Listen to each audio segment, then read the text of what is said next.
নমস্কার বন্ধুরা, কেমন আছো সবাই? রাখির বাসার নতুন একটা ব্লগে তোমাদের স্বাগত জানাই। আজ আর আমি আমার বাড়ির ডেলি রুটিন তোমাদের সাথে আর শেয়ার করছি না, বা আমার প্রতিদিন কি করি না করি। আজ তোমাদের সামনে নিয়ে এসেছি একটা নতুন ধরনের ব্লগ। সেটা হলো জন্মদিনের। সারাদিন জন্মদিনে কি করলাম, কখন গেলাম, কিভাবে কি কাটালাম, সেটাই তোমাদের সামনে শেয়ার করব। তো চলো, আমি একদম রেডি হয়ে গেছি, আর এই ব্যাগটা নিয়েছি যেটা সান্বিকে জন্মদিন ওর বাবা দিয়েছিল। আর এটা হলো গিফট ব্যাগ, আর এই ফ্রকটা দিয়েছিলাম। তো সেগুলো একটু গুছিয়ে বাগিয়ে নিয়ে, আর আজকে আমি যাব ওদেরকে নিয়ে, কারণ ওর বাবার যেহেতু একটা জন্মদিন বাড়িতে কাজ আছে।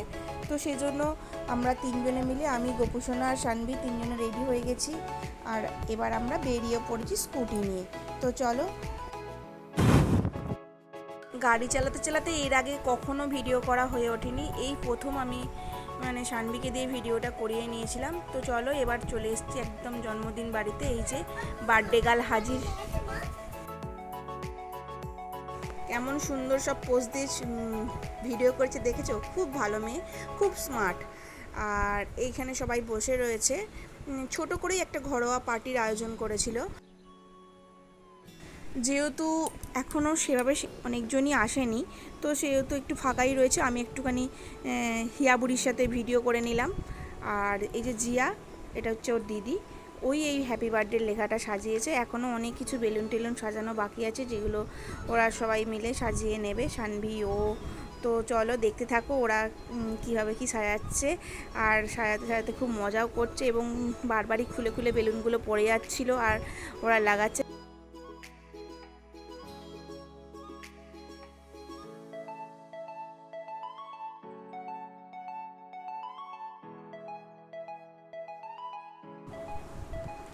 অবশেষে লাগানো মোটামুটি প্রায় কমপ্লিট।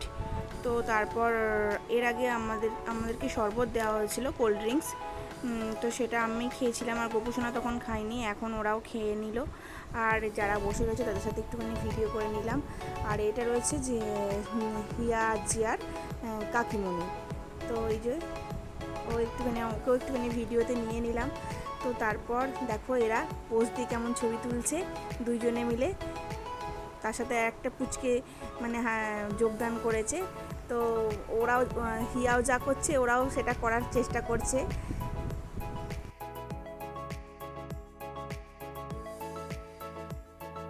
আর বার্থডে গার্লের পোজটা খালি দেখছো, কি বলবো, কি যে একেবারে পাকা বুড়ি একখানা।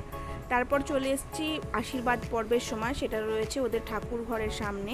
তো ঠাকুরের সামনে বসে আশীর্বাদটা হবে। জায়গাটা খুব ছোট হলেও এখানেই ওদের বরাবর আশীর্বাদ হয় বলে, তো ঠাকুরের সামনেই সেখানে আশীর্বাদ করতে বসিয়েছে।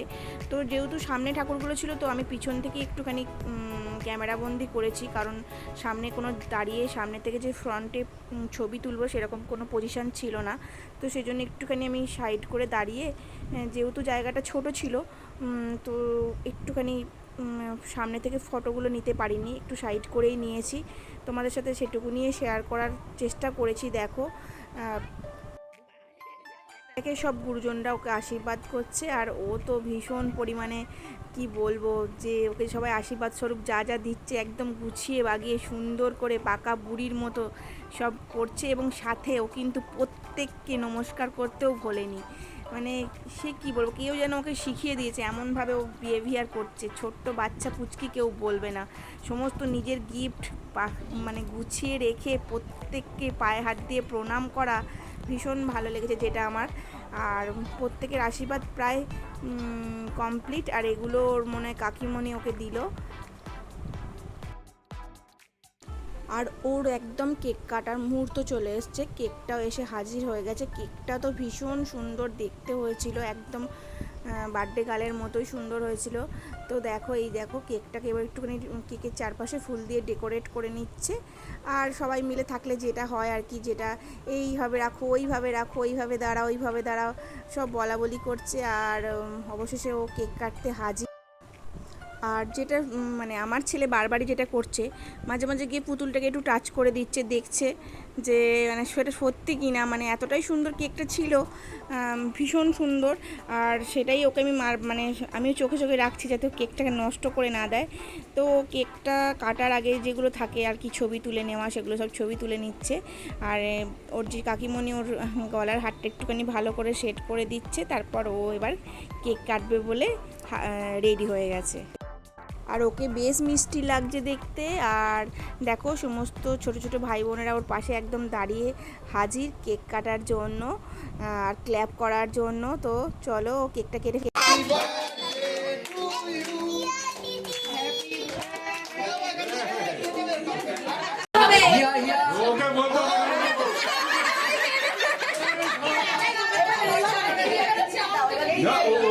তার জন্য দিয়ে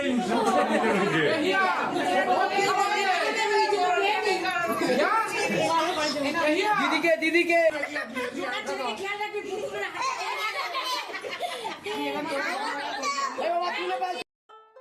কেক কাটা খাওয়া দাওয়া সবটাই কমপ্লিট হয়ে গেছে। এরপর হয়ে এসছে দুপুরের খাওয়ার সময়। তো বার্থডে গার্ল খেতে বসে পড়েছে আর আমরাও এদিকে বসে পড়েছি খেতে। কারণ কি এখন অনেকটা বেলা হয়ে গেছে, প্রায় 3:30 মতো বাজতে চললো। আর মেনুতে অনেক কিছুই ছিল, ভাত, শাক ভাজা, ডাল, আলুর চিপস, 2 রকম মাছ, চাটনি, পাঁপড়, মিষ্টি। তো চল আমাদেরও খাওয়া কমপ্লিট হয়ে গেছে। আইসক্রিমটা আমি টেবিল থেকে উঠে এসেই বসেই খাচ্ছি। এবার বাড়ি যাব। আজকের ভিডিওটা এখানেই শেষ করলাম। তোমরা ভালো থেকো, সুস্থ থেকো। আর আমার ভিডিও ভালো লাগলে অবশ্যই লাইক, কমেন্ট অ্যান্ড সাবস্ক্রাইব করে দিও।